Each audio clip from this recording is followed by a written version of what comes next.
اس نے پیدا فرمایا موت، گویا کہ موت کسی بھی درجے میں معدوم ہونے کا نام نہیں ہو سکتی۔ یہ ایک مثبت وجودی حقیقت کی حامل شے ہے، وجود رکھنے والی شے ہے، تبھی تو تخلیق ہوئی ہے اس کی۔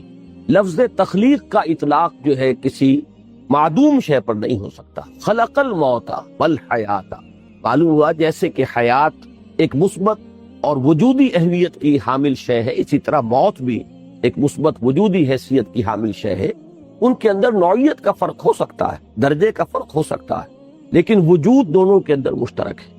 دوسری بات یہ سامنے آتی ہے کہ قرآن مجید کا عام اسلوب بھی یہ ہے، جہاں بھی یہ مضمون آتا ہے موت مقدم ہے حیات، خلق الموت والحیات۔ سورہ بقرہ میں فرمایا کیف تکفرون باللہ وکنتم امواتا فاحیاکم ثم یمیتکم ثم یحییکم، اور یہ مضمون اور بھی مختلف مقامات پر آیا ہے، جس سے اندازہ یہ ہوتا ہے کہ پہلے ایک موت اس زندگی سے قبل ایک موت ہے۔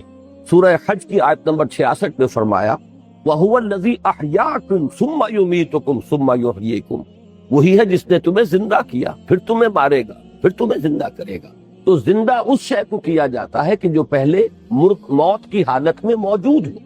تو معلوم یہ ہوا کہ ایک وجود کی ہماری کیفیت وہ تھی جو اس دنیا میں آنے سے قبل تھی، اور اس پر بھی قرآن مجید نے لفظ موت کا اطلاق کیا ہے، کنتم امواتا فاحیاکم۔ اسی طرح سورہ جاثیہ میں فرمایا قل اللہ یحییکم ثم یمیتکم ثم یجمعکم الی یوم القیامہ۔ تو گویا کہ اس دنیا میں جو ہماری آمد ہے، وہ جو کہا کسی نے کہ اے تازہ واردان بساط ہوائے دل، ہم جو یہاں آئے ہیں تو اس سے پہلے ایک ہماری کیفیت موت کی تھی جو ہم گزار آئے۔ ایک موت وہ ہے جو ہمارے سامنے آتی ہے۔ یہ جو زندگی ہے ہماری اس دنیا کی زندگی، یہ تو ظاہر بات ہے کہ ہمارا براہ راست اور بلا واسطہ اس کا تجربہ ہے، ہم اسے محسوس کر رہے ہیں، اس زندگی کو بسر کر رہے ہیں، اس کے حقائق ہمارے حواس خمسہ کی گرفت میں آ رہے ہیں، لہذا اس پر تو ہر ایک کا ایمان ہے۔ البتہ یہ کہ اس کے بعد ایسے لوگ بھی دنیا میں رہے ہیں اور آج بھی ہیں کہ جو اس زندگی کے سوا کسی زندگی کو ماننے کے لیے تیار نہیں۔ قرآن مجید میں 2 جگہ پر ان کا قول آیا ان ہی الا حیاتنا الدنیا وما نحن بمبعوثین، نہیں ہے ہماری کوئی زندگی سوا اس دنیا کی زندگی کے، اور ہم ہرگز دوبارہ اٹھائے جانے والے نہیں۔ ایک اور مقام پر مزید وضاحت کے ساتھ فرمایا وما ہی الا حیاتنا الدنیا نموت ونحیا وما یہلکنا الا الدہر، نہیں ہے ہماری زندگی سوائے اس دنیا کی زندگی کے، ہم خود ہی مرتے ہیں خود ہی جیتے ہیں، اور ہمیں مارنے والی شے بھی، ہلاک کرنے والی شے بھی گردش فلک اور دہر کے سوا کوئی شے نہیں ہے۔ اس آیت میں تو میں نے بارہا عرض کیا ہے کہ مکمل دہریت کا فلسفہ جو ہے وہ ایک آیت کے اندر موجود، اور اس سے یہ بھی معلوم ہوا کہ یہ دہریت کوئی دور جدید کی شے نہیں ہے، یہ دہریت جو ہے یہ تو نزول قرآن کے وقت موجود تھی۔ اگرچہ یہ لوگ شاذ تھے، الشاذ کل معدوم کے درجے میں تھے، اصل میں تو لوگ وہی تھے اکثر و بیشتر جو اللہ کو مانتے تھے، اور جو ان میں سے بہت سے وہ بھی تھے کہ جو بعث بعد الموت کے منکر تھے، بہت سے وہ بھی تھے جو مانتے تھے کہ دوسری زندگی ہے، لیکن یہ کہ ہمارے وہاں سفارشی ہیں وہ ہمیں چھڑا لیں گے۔ ہؤلاء شفعاؤنا عند اللہ، تو معلوم یہ ہوا کہ شفاعت کا تصور جو ہے وہ گویا مستلزم ہے اس کو کہ وہ بعث بعد الموت کے منکر نہیں تھے، وہ ہمارے سفارشی ہوں گے، لہذا معلوم ہوا کہ وہ اس کو بھی مانتے تھے۔ تو اکثر و بیشتر لوگ تو وہ تھے جو اللہ کو مانتے تھے مگر شرک کے ساتھ، پھر یہ کہ وہ بعث بعد الموت کو بھی مانتے تھے، لیکن بڑی تعداد ایسے لوگوں کی بھی تھی جو بعث بعد الموت کا انکار کرتے تھے، جن کا ذکر ان 2 آیات میں آیا وما نحن بمبعوثین وما ہی الا حیاتنا الدنیا نموت ونحیا وما یہلکنا الا الدہر۔ اس میں تو اللہ کا بھی انکار ہے، معلوم ہوا کہ کوئی اور ایسی ہستی جو ہے ہم اس کو نہیں مانتے جو جلاتی ہو اور مارتی ہو، جس کے ہاتھ میں زندگی اور موت ہو، نموت ونحیا، خود ہی ایک سلسلہ چل رہا ہے، ہم خود ہی جیتے ہیں خود ہی مرتے ہیں، اور ہمیں ہلاک کرنے والی شے بھی وما یہلکنا الا الدہر۔ بہرحال ایک تو آپ یہاں سے چلیے بات شروع کیجئے کہ یہ جو زندگی ہے ہماری، یہ تو وہ ہے کہ جس پر سب کا ایمان ہے، جو ہم یہاں بسر کر رہے ہیں، اس لیے کہ یہ تو ہمارے براہ راست تجربے کی شے ہے۔ البتہ قرآن مجید نے جو جلی انداز میں جو بات انتہائی تکرار اور اعادہ کے ساتھ جو کہی ہے، اور وہ اس لیے کہی ہے کہ وہ ہماری اس زندگی کے اندر ہمارے رویے کی درستی کے لیے ناگزیر ہے کہ ہم اسے تسلیم کریں۔ کوئی اخلاق ممکن نہیں ہے جب تک کہ بعث بعد الموت اور جزا و سزا کا انسان کو یقین نہ ہو، جیسا کہ آخری پارے میں جب سورہ علق ہم پڑھیں گے تو 3 آیات مبارکہ ہیں جن کو میں نے بارہا عرض کیا ہے کہ پورا فلسفہ جو ہے آخرت کا ان میں موجود ہے۔ کلا ان الانسان لیطغی، انسان سرکشی پر آمادہ ہو ہی جاتا ہے، ظلم، تعدی، دست درازی، دوسروں کی حق تلفی، یہ کر گزرتا ہے۔ کیوں کر گزرتا ہے؟ الراہ استغنی، دیکھتا ہے اپنے تئیں آزاد، کوئی پکڑ نہیں ہے۔ میں نے جھوٹ بولا، میری زبان پر چھالا بھی نہیں پڑا، میں نے مال کسی کا ہڑپ کر لیا، مجھے پیٹ میں درد بھی نہیں ہوا۔ تو معلوم ہوا کہ مورل لا جو ہے وہ یہاں آپریٹو نہیں ہے، فزیکل لا جو ہے آپریٹو ہے۔ آپ انگارہ زبان پر رکھیں گے زبان جل جائے گی، جھوٹ بولیں گے، غیبت کریں گے، تہمت لگائیں گے، کچھ نہیں ہوگا۔ اسی طریقے سے آپ زہر کھائیں گے، سنکھیا کھائیں گے، مر جائیں گے، لیکن آپ حرام مال کھائیں گے، سود کھائیں گے، لوگوں کی میراث جو ہے وہ ہڑپ کر جائیں گے، وراثت جو ہے بہنوں کا حصہ ہڑپ کر جائیں گے، کچھ نہیں ہوگا۔ تو چونکہ وہ مورل لا یہاں آپریٹو نہیں ہے، اس کے نتائج نہیں نکلتے، لہذا انسان سرکش ہو جاتا ہے، بڑھتا چلا جاتا ہے تعدی میں، ظلم میں۔ اب اس سے روکنے کے لیے صرف ایک شے ہے جو مؤثر ہے، اور وہ عقیدہ آخرت ہے۔ ان الی ربک الرجعی، یقیناً تیرے رب کی طرف لوٹنا ہے۔ جو مورل لا یہاں آپریٹو نہیں ہے وہ وہاں آپریٹو ہو جائے، وہاں معلوم ہو جائے گا، جیسا کہ ایک جگہ فرمایا گیا ہے کہ جو لوگ یتیم کا مال ہڑپ کرتے ہیں، ما یاکلون فی بطونہم الا النار، وہ نہیں ڈال رہے اپنے پیٹوں میں، نہیں بھر رہے مگر آگ۔ معلوم یہ ہوا کہ اس کا آگ ہونا یہاں ظاہر نہیں ہو رہا، وہاں ظاہر ہو جائے۔ تو یہ ہے اصل میں عقیدہ آخرت، جو کہ قرآن مجید کا سب سے اہم، اساسی اور بنیادی مضمون ہے۔ میں اس حد تک اس وقت عرض کرنا چاہوں گا کہ حضور کی دعوت میں نقطہ اول یہی تھا۔ توحید کا مضمون بھی قدرے دیر میں جا کر وضاحت کے ساتھ سامنے آیا، ورنہ شروع میں آپ کے تمام خطبات آغاز کے، اور آپ جیسا کہ دیکھتے ہیں کہ ابتدائی آیات جو آئی ہیں حضور سے خطاب میں، تو اس میں جو حکم ملا وہ انذار کا ہے، یا ایھا المدثر قم فانذر۔ اور جب آپ پڑھتے ہیں وہ خطبات اور جو احادیث کے اندر پھر تفسیرات آئی ہیں، تو آپ نے ابتدا میں جو بات فرمائی وہ صرف آخرت کی خبر تھی۔ لوگوں، زندگی صرف یہ زندگی نہیں ہے، تمہیں دوبارہ اٹھایا جائے گا۔ واللہ لتموتن کما تنامون ثم لتبعثن کما تستيقظون ثم لتحسبن بما تعملون ثم لتجزون بالاحسان احسانا وبالسوء سوءا وانها لجنۃ ابدا او لنار۔ خدا کی قسم تم سب پر موت وارد ہو جائے گی جیسے روزانہ رات کو سو جاتے، اور پھر تم سب اٹھا لیے جاؤ گے لازماً، جیسے کہ روزانہ صبح بیدار ہو جاتے، پھر تمہارا حساب ہو کر رہے گا، پھر تمہیں بدلہ مل کر رہے گا، بھلائی کا بھلا بدلہ اور برائی کی بری سزا، اور وہ یا جنت ہے ہمیشہ ہمیش کے لیے اور یا دوزخ ہے ہمیشہ ہمیش کے لیے۔ تو اہم ترین نقطہ یہی تھا، اس اعتبار سے کہ در حقیقت انسان کے اندر جو احساس ذمہ داری پیدا ہوگا وہ اس سے ہوگا، پھر وہ سوچنے پر آمادہ ہوگا۔ اس کے بعد دوسرا نقطہ آتا ہے در حقیقت توحید کا۔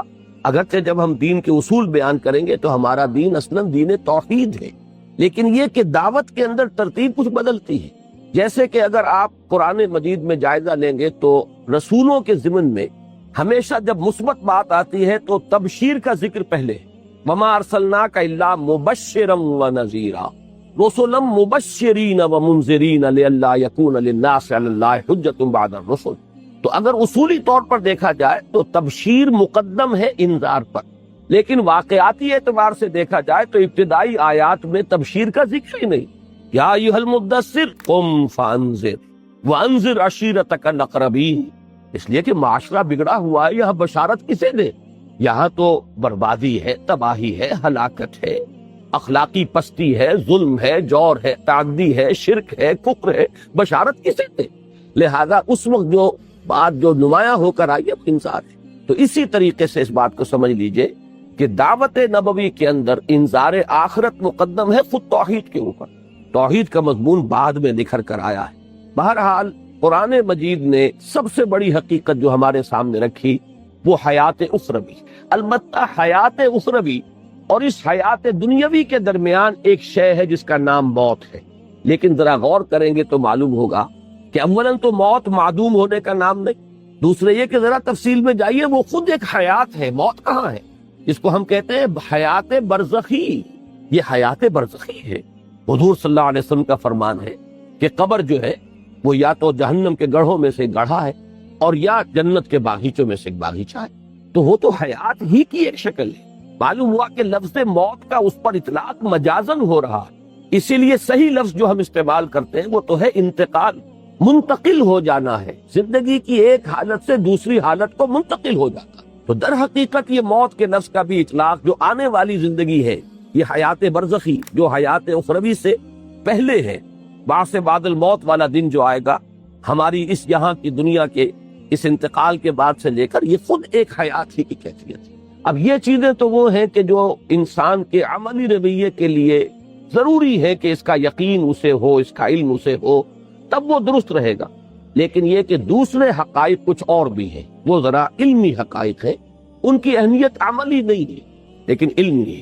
اس میں جب انسان غور کرتا ہے، قرآن مجید کا یہ اسلوب میں نے بارہا بیان کیا ہے کہ وہ علمی نکات کو اور علمی حقائق کو سرسری انداز میں، بلکہ اس سے بھی آگے بڑھ کر ایک لفظ کہہ رہا ہوں کہ ضمنی انداز میں بیان کرتا ہے، تاکہ جو عوام ہیں وہ قرآن مجید کو پڑھتے ہوئے کہیں رکے نہ، وہ تسلسل کے ساتھ پڑھتے چلے جائیں۔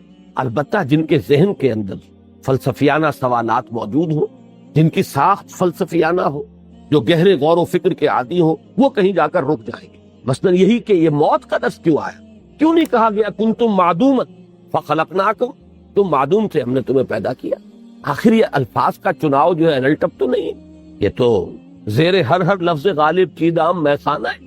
یہ تو اللہ تعالیٰ کے کلام پر یہ بات جو ہے 100% راست آئے گی کہ ایک ایک حرف جو ہے اس کا اور ایک ایک لفظ جو ہے وہ بامانی ہے۔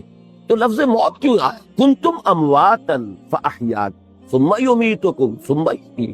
اب یہاں پر آدمی جو ہے ڈیرا لگا کر بیٹھ جائے، عام آدمی گزر جائے گا، موت سے مراد ہے معدوم، تم نہیں تھے۔ اور اکثر آپ دیکھیں گے کہ مترجمین یہی کہہ کے گزر گئے، تمہارا کوئی وجود نہ تھا، تمہاری کوئی ہستی نہ تھی، تم نہ تھے، پھر ہم نے تمہیں زندہ کیا یعنی پیدا کیا۔ در حقیقت عام آدمی کے لیے یہ بھی بہت ہے، کافی ہے۔ اس کے لیے تو اصل شے جو ضروری ہے وہ آخرت کا یقین ہے۔ آخرت کا یقین ہوگا تو اس کا درست رہے گا رویہ، عمل صحیح ہوگا، اخلاقی روش اس کی درست ہوگی۔ باقی یہ چیز جو ہے یہ تو پھر انہی کے لیے ہے کہ جن کے ذہن کے اندر وہ سوالات ہو، جو حقیقت زندگی پر غور کر رہے ہوں، جو ماہیت وجود پر غور کر رہے ہیں۔ اب یہ چیزیں جن کے سامنے ہیں وہ ان جگہوں پر آ کر رک جاتے ہیں، جیسے کہ کوئی سائنس کا طالب علم اپنی مائکروسکوپ کو فوکس کر کے بیٹھ جاتا ہے اور وہ پوری گہرائی کے اندر جو ہے وہاں پر اب وہ غور کر رہا ہے اسی طریقے سے۔ اور یہ بات جو ہے سب سے زیادہ نمایاں ہو کر آئی سورہ مومن کی اس آیت میں، جس میں کہ اہل جہنم کی فریاد نقل ہوئی۔ عجیب آیت ہے، اس کا جو ردم ہے، اس کا جو فلو ہے، جس طریقے سے وہ مضمون چلتا ہے کہ اہل دوزخ جو ہے یہ فریاد کریں گے، پروردگار ربنا امتنا اثنتین واحییتنا اثنتین فاعترفنا بذنوبنا فہل الی خروج من سبیل۔ پروردگار تو نے ہمیں 2 مرتبہ مارا اور 2 مرتبہ جلایا، 2 مرتبہ زندہ کیا، 2 مرتبہ ہم پر موت وارد کی۔ اب اماتا کے لفظ پر غور کیجئے، اماتا جو ہے یہ فعل ہے، امتا تو نے ہمیں مارا، امتنا تو نے ہمیں مارا۔ اس کے لیے گویا کہ مستلزم ہے کہ پہلے کوئی زندگی ہو، زندگی ہوگی تو اس پر موت کا اطلاق ہوگا، موت وارد کی جائے گی۔ اگر ان آیات پر غور کیجئے تو معلوم ہوا کہ 2 زندگیاں ہم اس زندگی سے پہلے بتا آئے ہیں۔ میں 2 زندگیاں کہہ رہا ہوں، موت نہیں کہہ رہا۔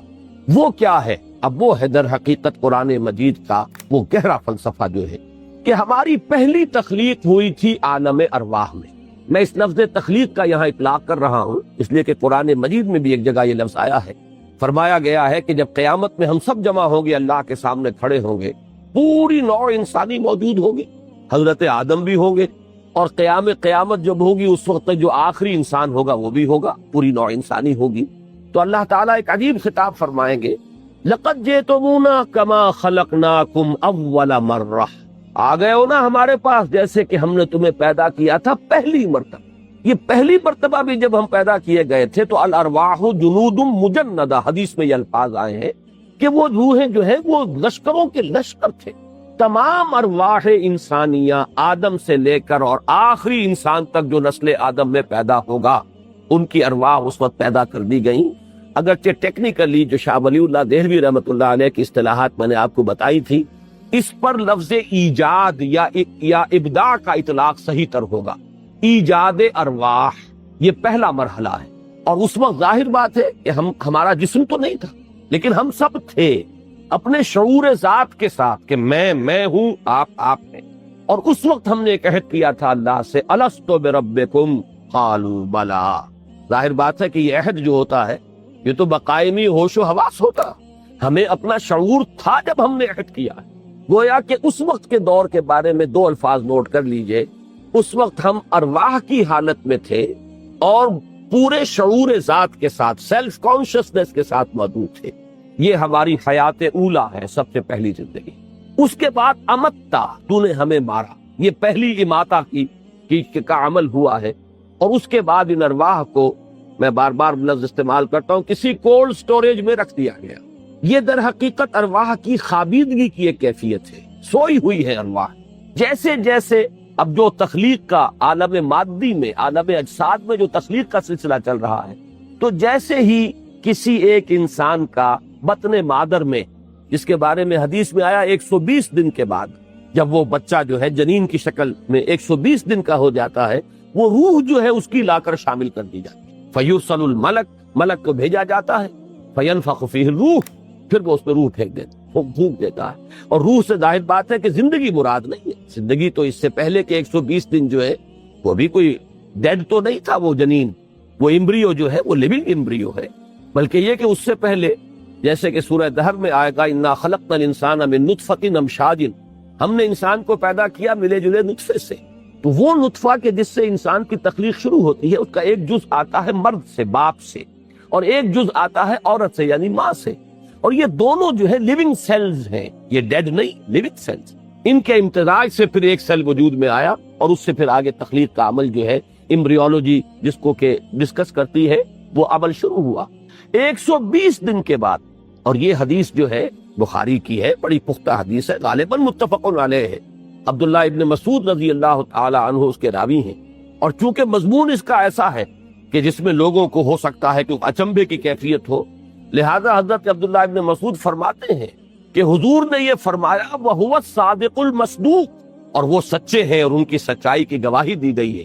اس کے بعد بات شروع کی ہے کہ حضور نے فرمایا کہ تم میں سے ہر ایک کا وجود جو ہے رحم مادر میں 40 دن تک نطفے کی شکل میں ہوتا ہے، پھر 40 دن وہ علقہ کی صورت میں ہوتا ہے، پھر 40 دن وہ مضغہ کی صورت میں ہوتا ہے، پھر اللہ تعالیٰ فرشتے کو بھیجتا ہے اور وہ اس میں روح ڈال دیتا ہے۔ یہ ہے احیاء اولا۔ پہلا جو مسئلہ تھا وہ تو تھا تخلیق اول، اب اس کے بعد وہ ایک زندگی عالم ارواح میں ہم نے گزاری، ایک موت عالم ارواح میں ہم گزار چکے روحانی کیفیت میں جبکہ ہم سوئے رہے، اور پھر احیاء ہو رہا ہے پہلا یہاں پر جب ہم نے اس عالم مادی میں آنکھ کھولی، اے تازہ واردان بساط ہوائے دل۔ پھر اب اس زندگی کے بعد دوسرا اماتہ ہوگا، پھر اس کے بعد دوسرا احیاء ہوگا، اور اس کے بعد ظاہر بات ہے کہ پھر وہ اخروی زندگی ہے، ابدی زندگی۔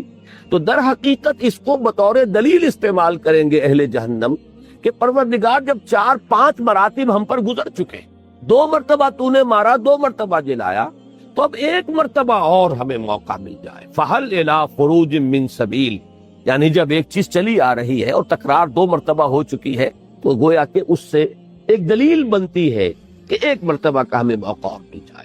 تو یہ ہے اصل میں قرآن مجید کی حکمت کا وہ دوسرا پہلو، یہ غامض پہلو ہے، یہ اس طرح واضح نہیں ہے، اس کے لیے غور کرنا پڑے گا کہ امت تنستتین واحیی تنستتین، 2 مرتبہ مارا 2 مرتبہ جلایا، کا مفہوم کیا ہے؟ کنتم امواتن فاحیاکم ثم یمیتکم ثم یحییکم ثم الیہ ترجعون، اس کے معنی کیا ہے؟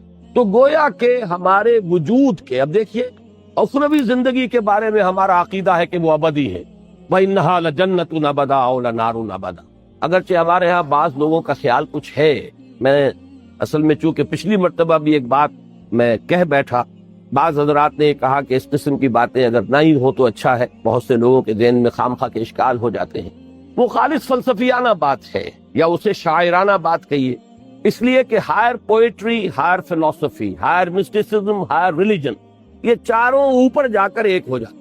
بہرحال اس تک چونکہ ہر شخص کی ذہنی سطح جو ہے وہ ایسی نہیں ہوتی کہ اس پر گفتگو کی جائے، وہ بات جو میں نے کہی تھی صرف وضاحت کر دیتا ہوں کہ وہ صرف ایک علمی نقطے کی حیثیت سے ذہن میں رکھیے، نہ میں اس کو آپ کے سامنے اس اعتبار سے رکھ رہا ہوں کہ آپ اسے مانیں، تسلیم کریں، اس نے اپنے عقیدے کا جز بنائیں۔ وہ ایک علمی بات ہے، فلسفیانہ بات ہے کہ اللہ تعالیٰ کا علم قدیم ہے، اور اللہ تعالیٰ کے علم قدیم میں ہم ہمیشہ سے موجود تھے۔ اس کو ہمارے متکلمین کہتے ہیں یہ صور علمیہ، صورت علمی جو تھی اللہ کے علم کے اندر اس پوری کائنات کا وجود ہمیشہ سے، اس اعتبار سے پوٹینشلی گویا کہ ہمارا وجود تو چلا آ رہا ہے، وہ تو گویا کہ ازلی وجود بھی ہو گیا۔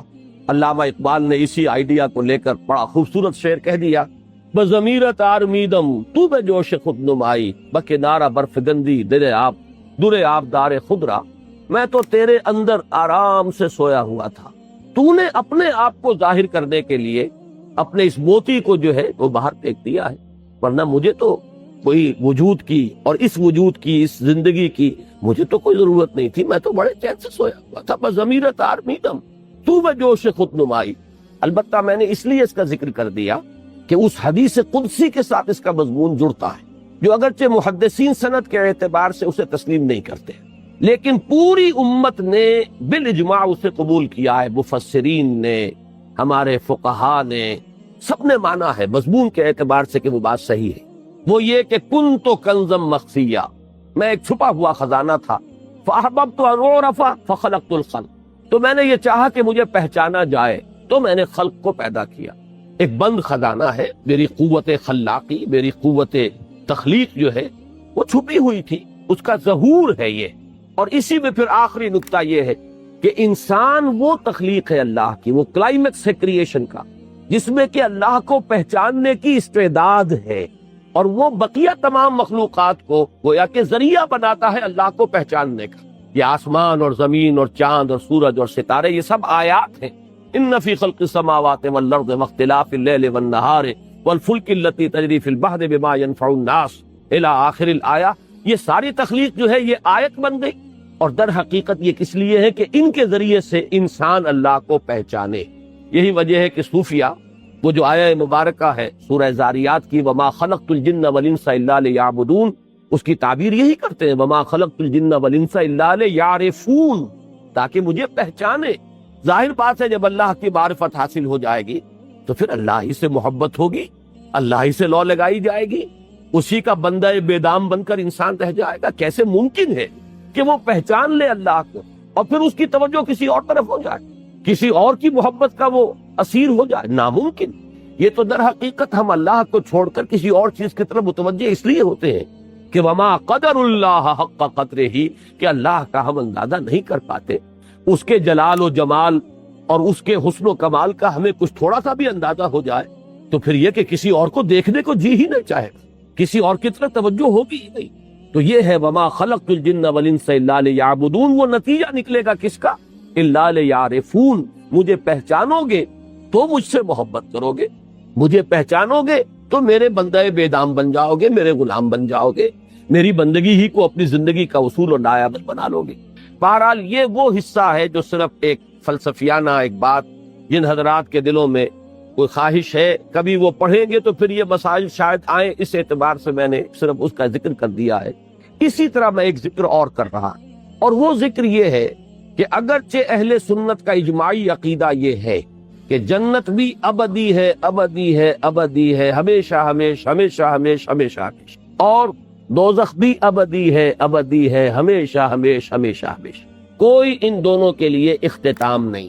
لیکن بعض لوگوں کا خیال یہ رہا ہے، اور عجیب بات یہ ہے کہ دو ایسی عظیم شخصیتیں کہ جو اور مختلف اعتبارات سے ایک دوسرے کی بالکل ضد ہیں، امام ابن تیمیہ رحمہ اللہ اور شیخ محی الدین ابن اکبر، شیخ اکبر، اب یہ محی الدین ابن عربی شیخ اکبر جنہیں کہا جاتا ہے، اب یہ بہت سے اعتبارات سے ایک دوسرے کی ضد، لیکن اس مسئلے میں دونوں متفق کہ جہنم ابدی نہیں ہے، جنت ابدی ہے، جنت ہمیشہ رہے گی، جہنم ایک وقت آئے گا کہ ختم ہو جائے، اور اس کے لیے احادیث ہے۔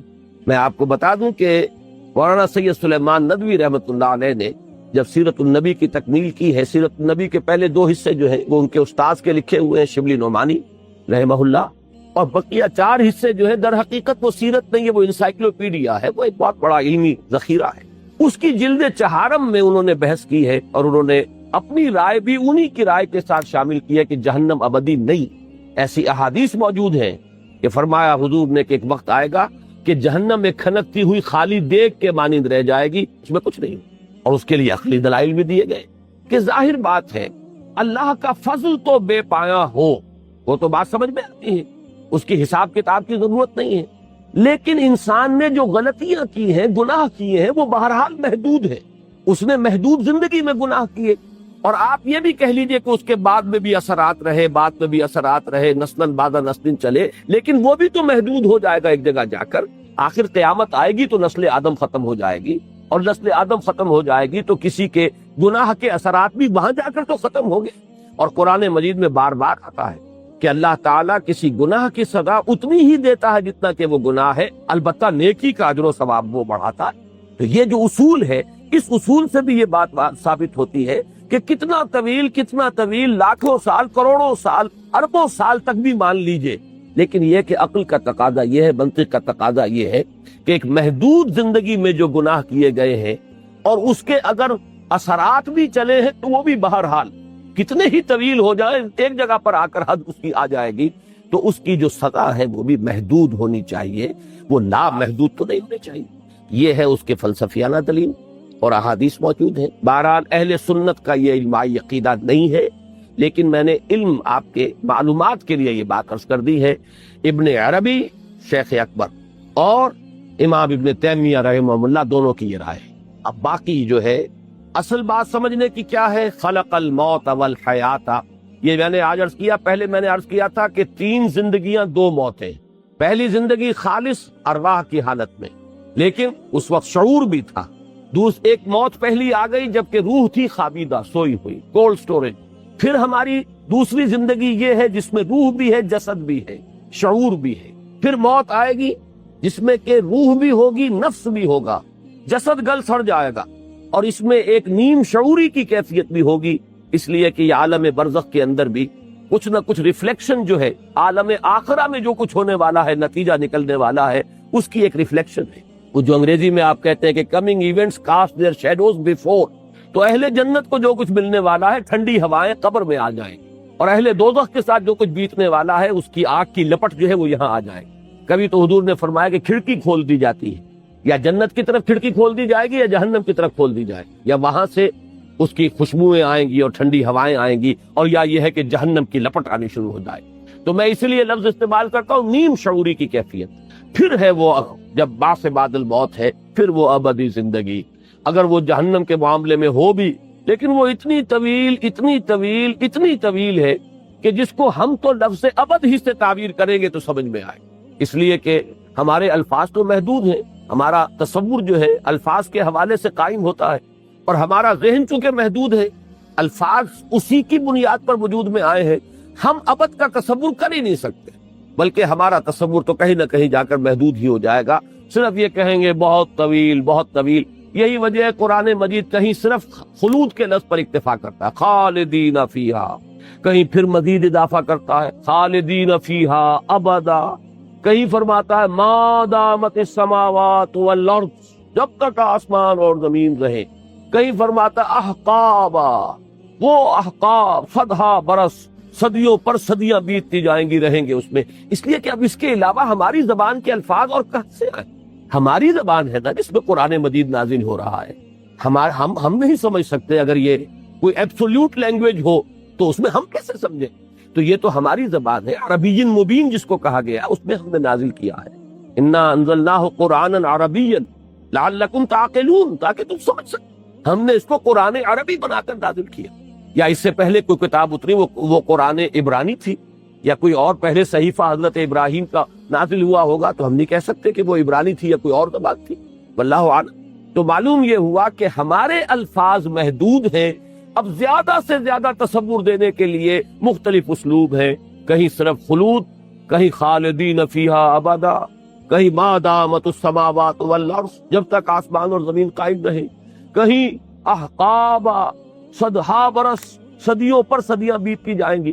تو بہرحال یہ ہے تصور زندگی کا، اور میں نے جیسا کہ پچھلی مرتبہ آپ کو علامہ اقبال کا شعر سنایا، بہترین تعبیر، صحیح ترین تعبیر، میں نہیں سمجھتا کہ اس سے زیادہ خوبصورت تعبیر ہو سکتی ہے کہ تو اسے پیمانہ امروز و فردا سے نہ ناپ، جاویداں پہ ہم دواں، ہر دم جواں ہے زندگی۔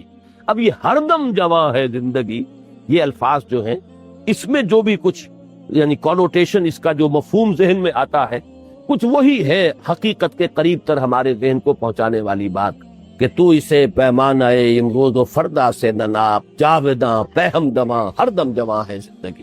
ایک بات کی طرف اور اشارہ کر دی، سورہ روم میں ایک بڑی پیاری بات آئی ہے کہ یعلمون ظاہرا من الحیات الدنیا، یہ لوگ حیات دنیاوی کے بھی صرف ظاہر ہی سے واقف ہیں، یعنی جو حیات دنیاوی جیسا کہ میں نے عرض کیا وہ ہمارا براہ راست تجربہ ہے، بڑے ہارڈ فیکٹس ہیں نا اس کے، یہاں کی مسرت بھی ایک واقعے کی حیثیت سے آتی ہے، اور یہاں کی مضرت یا کوئی ہمارے لیے کوفت ہے وہ بھی ایک واقعے کی حیثیت سے آتی ہے، یہاں کی خوشیاں بھی جو ہے بڑی کنکریٹ ہے اور یہاں کے غم بھی بڑے کنکریٹ ہے۔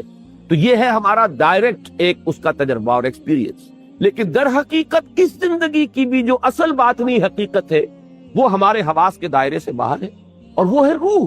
اصل تو شے روح ہے، یہ جسد تو اس کا ایک مرکب ہے، اسے ایک سواری دے دی گئی ہے، لہذا ہم دنیا کی زندگی سے بھی جس سے براہ راست واقف ہے وہ در حقیقت مادی زندگی ہے۔ حقیقی زندگی جو ہے وہ تو روحانی زندگی، وہ روح جو ہم میں پھونکی گئی ہے، اگر اس کو جان لیں تو جیسے کہ میں سورہ حشر کی اس آیت کے حوالے سے بڑی مفصل تقاریر کر چکا ہوں کہ وَلَا تَكُونُوا كَالَّذِينَ نَسُوا اللَّهَ فَأَنسَاهُمْ أَنفُسَهُمْ اولئک هم الفاسقون، ان لوگوں کے مانند نہ ہو جاؤ جنہوں نے اللہ کو بھلا دیا تو اللہ نے انہیں اپنے آپ سے غافل کیا۔ تو یہ اپنے آپ سے غافل ہو کر زندگی بسر کر رہا ہے انسان، وہ اپنے آپ کو صرف ایک حیوان سمجھ کر، ایک حیوان قرار دے کر، زیادہ سے زیادہ یہ کہ ذرا سلائٹلی مور ایوالوڈ اینیمل ہے، ذرا ہائر پلین آف ایوولوشن پر ہے، ذرا ایوولوشن ٹری کی ٹاپ پر آ گیا ہے۔ لیکن ظاہر بات ہے آج کے انسان کا تصور اپنے بارے میں یہی ہے کہ میرے اور ان ایپس کے درمیان اتنا ہی فرق ہے جتنا کہ گھوڑے اور گدھے کے مابین فرق ہے۔ گدھا ذرا کورس قسم کا اینیمل ہے اور گھوڑا ریفائنڈ قسم کا اینیمل ہے، باقی وہی اینیمل وہ ہے، وہی اینیمل وہ ہے، اینیمل ہونے میں کوئی فرق نہیں ہے، ایک ذرا ریفائنڈ ہے ایک کورس۔ تو یہ گوریلے اور شمپینزیز اور یہ ایپس جو ہیں یہ گویا کہ ہمارے ہی وہ ہم ہی ہیں یہ، لیکن یہ کہ وہ ذرا کورس قسم کے ہیں، ابھی اب ہم ریفائنڈ ہو گئے۔ یہ ہے آج کے انسان کا تصور اپنے بارے میں، گویا کہ انسان اپنی عظمت سے خود مستعفی ہو چکا ہے، اس نے اپنے آپ کو مجرد ایک حیوان کی سطح پر گرا دیا، اس سے زیادہ اپنی کوئی حقیقت وہ سمجھتا ہی نہیں۔ اور یہ میرے نزدیک سب سے بڑا مظہر ہے اس آیہ مبارکہ کا، وَلَا تَكُونُوا كَالَّذِينَ نَسُوا اللَّهَ فَأَنسَاهُمْ أَنفُسَهُمْ أُولَئِكَ هُمُ الْفَاسِقُونَ۔ تو جب اپنے آپ کو حیوان سمجھ لیں گے تو فاسق تو ہوں گے ہی، پھر تو اینیمل انسٹنکٹس اور ان کو بے قابو کر کے انسان جو ہے زیادہ سے زیادہ سینچول گریٹیفیکیشن، زیادہ سے زیادہ تسکین جو ہے اپنے لیے حاصل کرے گا، تو ظاہر بات ہے پھر فاسق ہونا تو نتیجہ ہے اس کا کہ انہوں نے اپنے آپ کو محض حیوان سمجھا اور اپنی اصل حقیقت کو بھول گئے۔ یہ ہے ظاہرا من الحیات الدنیا، یہ حیات دنیاوی کا بھی اصل باطنی پہلو اگر سامنے آ جائے تو پھر وہ بات ہو جائے گی۔ یہ بھی وہ حدیث ہے کہ جو بہرحال محدثین کے ہاں پایہ ثبوت کو نہیں پہنچتی، لیکن چلیے اسے ایک حکیمانہ مقولہ سمجھ لیجئے کہ من عرف نفسہ فقط عرف ربہ، جو اپنی حقیقت کو پہچان لے گا وہ اپنے رب کو بھی پہچان دے گا، اس لیے کہ ہم نے اپنی حقیقت کو بھی نہیں پہچانا ہے۔ بہرحال یہ ہے وہ حیات انسانی کے 5 ادوار۔ میں نے پہلے کہا تھا 3 زندگیاں 2 موتیں، آج میں حیات ہی کے 5 ادوار کہہ رہا ہوں، اس لیے کہ موت بھی ایک طرح کی زندگی ہے، اگرچہ شعور نہیں ہے۔ جیسے آدمی سویا ہوا ہے تو سویا ہوا ہے تو اس کے جسم کے اندر جان موجود ہے لیکن شعور نہیں ہے، اسی طریقے سے ارواح ہماری تھی، شعور سلب کر لیا گیا، سلا دیا گیا، تو وہ بھی در حقیقت ایک زندگی ہی کی کیفیت تھی۔ پہلی زندگی عالم ارواح میں جب ہمیں شعور بھی تھا اور ہم نے عہد الست کیا اپنے پروردگار سے، دوسری زندگی جب ارواح کی حالت میں ہم سوئے ہوئے تھے، تیسری زندگی جب ہماری آنکھ یہاں کھلی، اے تازہ واردان بساط ہوائے دل، اس عالم مادی میں ہم اس جسد مادی کے ساتھ ہم وارد ہو گئے۔ چوتھی زندگی عالم برزخ کی ہے، وہ بھی زندگی کی ایک کیفیت ہے، نیم شعوری کی ایک کیفیت ہے۔ پانچویں زندگی وہ ہے وہ ابدی زندگی، تو اسے پیمانہ روز و فردا سے نہ ناپ، جاویداں بے ہم دماں ہر دم جواں ہے زندگی۔ اس کا جو آخری ٹکڑا ہے وہ ہے عملی۔ اس کا یہ جو اللہ نے حصے بکھرے کیے کیوں کیے؟ یہ تسلسل ایک چلا رہا ہے۔ میں پھر ایک بات عرض کر دوں، جہاں تک روح کا تسلسل ہے وہ کہیں نہیں ٹوٹا۔ یہ جو بھی کیفیات بدل رہی ہے، کہیں روح خالی ہے، کہیں روح جسد کے ساتھ ہے، کہیں روح پھر جب ہے قبر میں جسد جو ہے وہ گھل رہا ہے، مٹی ہو کر مٹی ہو رہا ہے، روح موجود ہے، روح چل رہی ہے۔ روح کا تسلسل تو کہیں ٹوٹا ہی نہیں اس وقت سے جب سے کہ اللہ نے ارواح کو تخلیق کیا ہے اس وقت سے لے کر وہ ابد الآباد تک. یہ تو ایک تسلسل ہے، اس میں تو کہیں وقفہ بھی نہیں. اس کے بارے میں تو اب یہ بھی نہیں کہہ سکتے کہ موت ایک زندگی کا وقفہ ہے، یعنی آگے بڑھیں گے دم لے کر. وقفہ کہیں ہے ہی نہیں. البتہ اس روح کی کیفیات بدل گئی ہے. اولاً روح شعور کے ساتھ، ثانیاً روح غیر شعوری کی کیفیت میں، ثالثاً روح جسد کے ساتھ، پھر چوتھے درجے میں روح نفس کے ساتھ اور نیم شعوری کی کیفیت میں، اور عالم آخرہ میں پھر ہمیں ایک جسد عطا کیا جائے گا تاکہ اس دنیا میں جو کمائی ہم نے جسد کے حوالے سے کی ہے، چاہے وہ نیکی کی ہے چاہے بدی کی ہے، اس جسد کے ذریعے سے کی ہے، اس کا بدلہ بھی ہمیں اس جسد ہی کے حوالے سے ملے. اس کی جو سزا ہے یا انعام ہے وہ بھی اسی جسد کے ذریعے سے ملے، اس لیے ہمیں جسد عطا کر دیا جائے. تو یہ 5 ادوار ہیں ہماری زندگی کے. اب یہ ٹکڑے کیوں کیے؟ لِيَبْلُوَكُمْ أَيُّكُمْ أَحْسَنُ عَمَلًا. یہ جو تمہارا درمیانی حصہ ہے زندگی کا، یہ کاٹ کر علیحدہ کر دیا گیا ہے تاکہ یہ تمہارا ایک ٹیسٹنگ پیریڈ ہو. یہ ہے فلسفہ قرآن کا اس اعتبار سے کہ یہ زندگی امتحانی زندگی ہے، یہ زندگی کا امتحانی دور ہے. پیش کر غافل عمل کوئی اگر دفتر میں ہے، یہ گھڑی محشر کی ہے تو عرصہ محشر میں ہے. اس لیے کہ حضور نے فرمایا الدنیا مزرعۃ الآخرہ، دنیا آخرت کی کھیتی ہے. یہاں بو گے تو کاٹو گے، یہاں اپنے حق میں کانٹے بو گے تو وہاں کانٹے ملے. یہاں تم پھولوں اور پھلوں والے پودے لگاؤ گے تو وہاں جا کر تمہیں وہ پھل اور پھول مل جائیں گے. روح و ریحان و جنت نعیم ہوگا، یا یہ کہ تسلیت و جحیم والی بات ہو جائے گی. تو یہ مزرعہ ہے، یہاں تمہیں آزمایا جا رہا ایکم احسن عملا. اور چونکہ یہ میں نے بارہا اصول بیان کیا ہے، قرآن مجید میں اہم مضامین 2 دفعہ ضرور آئیں گے. اسی 29ویں پارے کے آخری حصے میں جا کر پھر یہ لفظ آیا ہے انا خلقنا الانسان من نطفۃ امشاج نبتلیہ فجعلناہ سمیعا بصیرا. ہم نے انسان کو ملے جنے نطفے سے پیدا کیا تاکہ جانچیں، پرکھیں، آزمائیں. Prove your worth. تمہارے لیے ایک چیلنج ہے یہ زندگی جو ہے. ثابت کرو اپنی وقت، ثابت کرو اپنی قدر و قیمت، ثابت کرو. برابر ہرچے اندر سینہ داری، سرودے نالے آہے فغانے، جو کچھ تمہارے اندر ہے لاؤ، بروئے کار لاؤ. جیسے کہ میں نے قائد اعظم کا ایک جملہ بارہا آپ کو سنایا ہے کہ ان کا بڑا پیارا جملہ ہے کہ God has given us a golden opportunity to prove our worth as architects of a new nation and let it not be said that we didn't prove equal to the task. اسی طرح اللہ نے ہمیں ایک موقع دیا ہے prove your worth لنبلوکم ایکم احسن عملا. نبتلی ہے ابتلا، میں پچھلی مرتبہ بیان کر چکا ہوں. بلا یبلو یہ ثلاثی مجرد میں آیا، ابلا یبلی یہ باب افعال سے آیا، ابتلا یبتلی یہ باب افتعال سے. تینوں کا مفہوم ایک ہی ہے، آزمانا، جانچنا، پرکھنا. لنبلوکم ایکم احسن عملا وہو العزیز الغفور. عزیز اور غفور دونوں کا تعلق ہے جزا کے ساتھ. وہ زبردست ہے جو چاہے سزا دے، لیکن وہ غفور بھی ہے جس کو چاہے بخش دے. یغفر لمن یشاء ویعذب من یشاء. یہ اللہ کی ایبسولوٹ اتھارٹی ہے. یہاں میں نے پچھلی مرتبہ تو عرض نہیں کیا تھا لیکن اس سے پہلے بعض مواقع پر بیان کیا ہے کہ ہمارا نقطہ نظر اور دوسری طرف اس کے برعکس نقطہ نظر ہے معتزلہ کا اور اہل تشیع کا. اس میں فرق یہ ہے کہ معتزلہ اور شیعہ ان دونوں کا موقف یہ ہے کہ اللہ پر عدل واجب ہے، واجب ہے اس پر کہ گناہ گار کو سزا دے، واجب ہے اس پر کہ نیکوکار کو جزا دے. اہل سنت کا موقف یہ ہے کہ اللہ پر کوئی شے واجب نہیں، اللہ کے اختیار کو محدود کرنے والی کوئی شے نہیں. اللہ جسے چاہے، بڑے سے بڑے نیکوکار کو وہ چاہے جہنم میں جھونک دے، اس کا اختیار، اس کی شے ہے، اس کی بنائی ہوئی شے ہے، جو چاہے کرے. اور بڑے سے بڑے کافر کو اور کٹر دشمن کو اور باغی کو چاہے بخش دے. اگرچہ ہم یہ جانتے ہیں کہ وہ ایسا نہیں کرے گا، یہ دوسری بات ہے. اس نے ہمیں بتایا ہے کہ میں عدل کروں گا، میں انصاف کروں گا، میں بدلہ دوں گا، میں سزا دوں گا. یہ اپنی جگہ پر ہے، لیکن یہ ہے کہ واجب ہم نہیں کہیں گے کہ اللہ تعالیٰ پر عدل واجب ہے، بلکہ یہ کہ اللہ کا اختیار مطلق ہے. یعذب من یشاء ویغفر من یشاء واللہ علی کل شیء قدیر. اگر یہ کیفیت نہ ہو تو پھر تو اس کی قدرت جو ہے وہ مطلق نہ رہی، اس کا اختیار مطلق نہ رہا. یہ وہو العزیز الغفور. باقی آیات کے بارے میں اب میں تفصیل میں نہیں جا رہا ہوں کیونکہ یہی آیت تھی اس میں جس کے بارے میں نے عرض کیا تھا کہ یہ قرآن مجید کے فلسفہ اور حکمت کے ایک اہم پہلو سے بحث کرتی ہے. اب ہم آگے چل رہے ہیں. چھٹی آیت والذین کفروا بربہم عذاب جہنم وبئس المصیر. اس سے پہلے ذکر تھا جنات کا، وہ شیاطین کہ وہ جب کچھ ساندن لینے کی کوشش کرتے ہیں تو یہی ستارے جو نظر آ رہے ہیں قمقمے لگے ہوئے اس سمائے دنیا پر، قریب ترین آسمان پر، یہیں سے ان پر میزائل بھی داغے جاتے ہیں. رجوما للشیاطین، ان کو سنسار کرنے کا اللہ تعالیٰ نے وہاں بندوبست کیا ہے.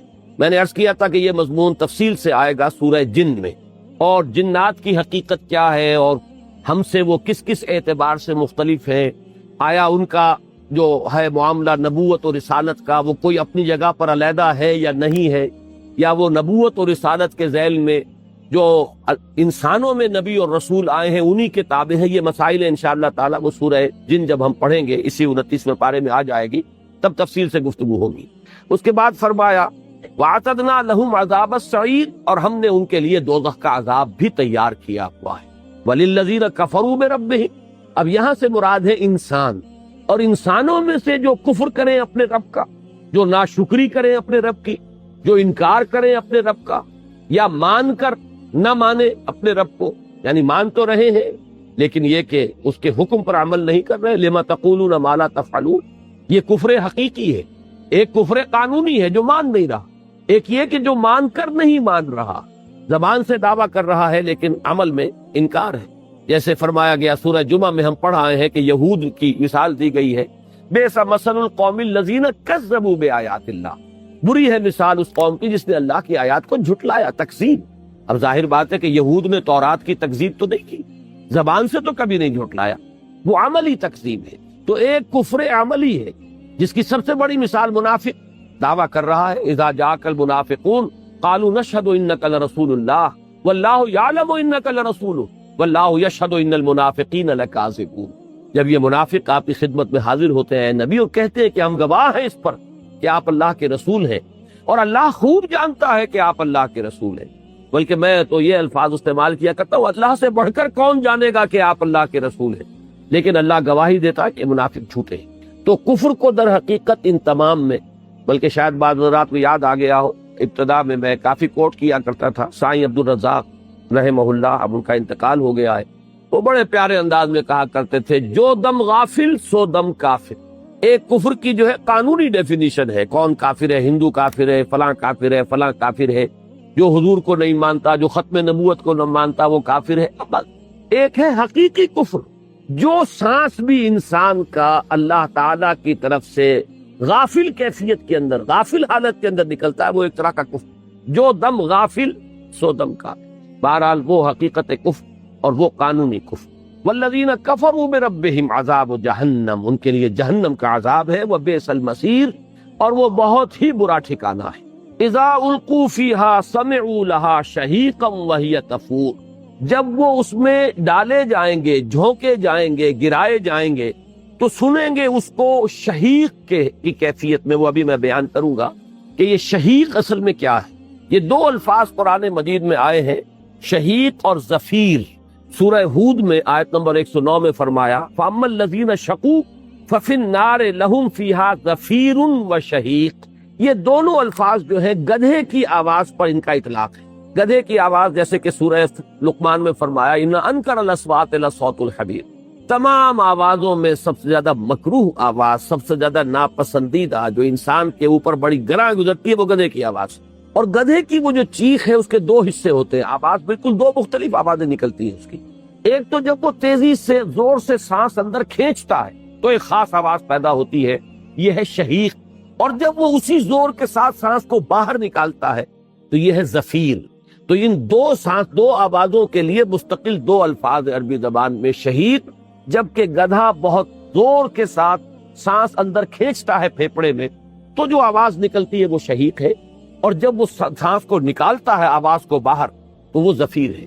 تو وہاں پر یہ لفظ آیا ہے سورہ ہود میں کہ جو لوگ شقی ہیں، بدبخت ہیں، جن کا انجام برا ہونے والا ہے، وہ جہنم میں ہوں گے اور اس میں وہ چنگھاڑیں گے، چیخیں گے، چلائیں گے. اب ہم باب محاورہ ترجمہ کریں گے، چیخنا چلانا ہوگا جیسے کہ گدھا جو ہے وہ چیختا چلاتا ہے.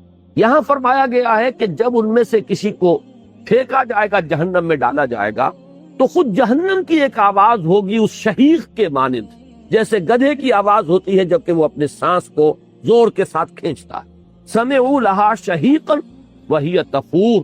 اب اس کو رواں ترجمہ کریں گے، وہ سنیں گے اس کو چنگھاڑتے ہوئے. وہ تفور وہ جوش کھا رہی ہوگی، ابل پڑ رہی ہوگی. فارا یفورو کے معنی ہے کسی شے کا جوش میں آ جانا. وفارت تنور حضرت نوح علیہ السلام کے ضمن میں آتا ہے، جب اللہ کا حکم آیا ہے تو ایک تنور جو ہے ابل پڑا اور پانی جو ہے تیزی کے ساتھ اس سے نکلنا شروع ہوا. تو زمین کے سوتے بھی پھوٹ گئے اور آسمان سے بھی پانی برسا ہے بماء منہمر. اور پھر یہ دونوں پانی مل گئے. والتقى الماء على امر قد قدر. یہ دونوں پانی زمین سے نکلنے والے اور آسمان سے برسنے والے یہ جمع ہو گئے ایک ایسے بات کے لیے جس کا کہ فیصلہ ہو چکا تھا، یعنی قوم نوح کے غرق کر دینے کے لیے. وہی تفور وہ ابل رہی ہوگی، جوش کھا رہی ہوگی. تکاد تمیز من الغیظ قریب ہوگی کہ پھٹ پڑے اپنے غضب اور جوش کی وجہ سے. یہ تمیز تفاعل میں وہی لفظ آ گیا. تمییز ہے کسی چیز کو علیحدہ علیحدہ کر دینا، اور تمیز ہے خود علیحدہ علیحدہ ہو جانا. تکاد تمیز من الغیظ کلما القی فیہا فوج سألہم خزنتها الم یاتکم نذیر. جب بھی اس میں ڈالی جائے گی ایک فوج، کلما القی فیہا فوج، فوج سے مراد یہاں کیا ہوگا؟ معلوم ایسا ہوتا ہے کہ ایک ایک امت کا فیصلہ ہوگا، ایک ایک رسول کی امت، اور اس کے بعد اس امت کے اندر سے جو بھی جہنمی ہوں گے ان کو جھونک دیا جائے گا. یہاں میں نے لفظ چونکہ امت کا استعمال کیا تو آپ شاید گھبرا گئے ہوں. اصل میں امت کے لفظ کا دو اس کے اطلاق ہیں، ایک امت دعوت اور ایک امت اجابت. امت دعوت وہ قوم ہے جس کی طرف رسول بھیجے گئے، وہ امت دعوت ہے، وہ اس کی امت ہے. امت اجابت وہ لوگ ہیں جو اس میں سے دعوت کو قبول کریں. اور حضور صلی اللہ علیہ وسلم کی امت دعوت ہے پوری نوع انسانی. تمام انسان جو بھی حضور صلی اللہ علیہ وسلم کے زمانے سے لے کر تا قیام قیامت اس دنیا میں آئیں گے وہ سب حضور کی امت دعوت میں شامل. امت اجابت ان لوگوں پر مشتمل ہے جنہوں نے حضور کی رسالت کی تصدیق کی اور ان کی دعوت پر لبیک کہی، انہیں قبول کیا. تو میں اس معنی میں لفظ امت بول رہا ہوں کہ قوم نوح یوں سمجھیے کہ نوح کی امت تھی، ان میں سے چند لوگ تھے جو ایمان لائے، باقی وہ ہے کہ جو غرق کر دیے گئے اور پھر وہ جہنم میں جھونک دیے جائیں گے. تو گویا کہ ایک ایک رسول، چونکہ یہ ہم پڑھ چکے ہیں، سورہ نساء میں بھی مضمون آیا ہے، سورہ نحل میں بھی آیا ہے. فَكَيْفَ إِذَا جِئْنَا مِنْ كُلِّ أُمَّةٍ بِشَهِيدٍ وَجِئْنَا بِكَ عَلَىٰ هَٰؤُلَاءِ شَهِيدًا. تو کیا ہوگا اس دن جس دن کہ ہم ہر امت میں سے ایک گواہ کھڑا کریں گے اور اے نبی آپ کو ہم لائیں گے ان کے خلاف گواہ بنا کر. تو معلوم ہوا کہ جس قوم کی طرف رسول بھیجے گئے اب ان کا محاسبہ جب ہوگا تو رسول جو بھیجے گئے تھے وہ، جیسا کہ میں بارہا کہتا رہا ہوں کہ پروسیکیوشن وٹنسز کی حیثیت سے کھڑے ہوں گے عدالت خداوندی میں کہ پروردگار تیرا پیغام جو ہم تک آیا تھا ہم نے پہنچا دیا. Now they are responsible, they are accountable. اب یہ جواب دہ ہے، یہ خود ذمہ دار. ہم نے کوتاہی نہیں کہی پہنچانے کے اندر، ہم نے پیغام پہنچا دیا. تو گویا کہ ایک ایک رسول کی قوم کا حساب چکایا جائے گا اور پھر یکبارگی جو ہے ان کو جہنم میں جھونکا جائے گا. کلما القی فیہا فوج سالہم خزنتها. اس کے جو داروغہ ہیں وہ یہ کہیں گے، خازن کی جمع ہے خزنہ، جیسے طالب کی جمع طلبہ، خازن کی جمع خزنہ، خزنتها. تو جو جہنم کے داروغہ ہوں گے، جہنم پہ جو فرشتے مامور ہیں، وہ ان سے سوال کریں گے. اور یہ سوال جو ہے استفہام کے لیے نہیں ہے، یہ نہیں کہ وہ کچھ جاننا چاہتے ان کے علم میں نہیں ہے، بلکہ ان کے اوپر گویا کہ ان کی حسرت میں اضافہ کرنے کے لیے جتلائیں گے یہ بات. کیا تمہارے پاس کوئی خبردار کرنے والے نہیں آئے تھے؟ الم یاتکم نذیر، کوئی خبردار کرنے والا نہیں آیا تھا. ترجمہ یہ ہونا چاہیے، وہ ہم ادب کے لیے اسے جمع کے صیغے میں میں یہ ترجمہ کر رہا ہوں. چونکہ ایک امت ہوگی تو ایک ہی نذیر اس کا ہوگا، ایک ہی رسول اس کی طرف بھیجا گیا، تو اس لیے اس کو لفظ جو آئے گا وہ واحد کا ہے. الم یاتکم نذیر، کیا نہیں آیا تھا تمہارے پاس کوئی خبردار کرنے والا؟ یہاں وہ لفظ جو میں نے آج شروع میں استعمال کیا تھا نوٹ کر لیجئے کہ رسول کی بنیادی حیثیت نذیر کی ہے.